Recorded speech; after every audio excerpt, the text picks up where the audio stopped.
Hello, traders. Today is Monday, May 4th, and we're looking at the US dollar index, and we're starting off on the daily time frame.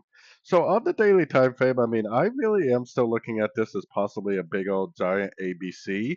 You really need to count this independently, right? So, you got 5 waves down for potential wave A, you potentially have 3 waves up for wave B, and then I think this is possibly a downtrend for wave C. If we get a nice solid break to the upside on sort of time frames, then this actually could end up continuing the uptrend very easily.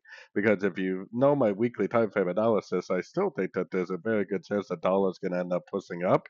If you're talking about the DXY, I think it potentially could go all the way up to about the 104 area on the DXY. So taking it all the way down to the 1 hour time frame, right? So if this really is a wave C and we get the end of a trend for the wave C, then that possibly would be the beginning of a brand new uptrend. So this is the important structure right here. If this is the end of a wave C, then price needs to break and hold this with momentum. It needs to break with momentum, and then it needs to make a pullback, and then on the pullback is where we will start becoming very, very bullish. We're definitely going to still put our Fibonacci retracement on here just in case it does end up being a pullback to the last move down.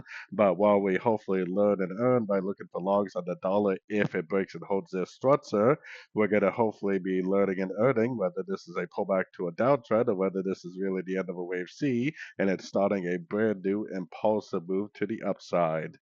So, in my opinion, this US dollar analysis tells you exactly what to do on the euro dollar, pound dollar, Aussie dollar, Kiwi dollar, dollar CAD, and dollar Swiss.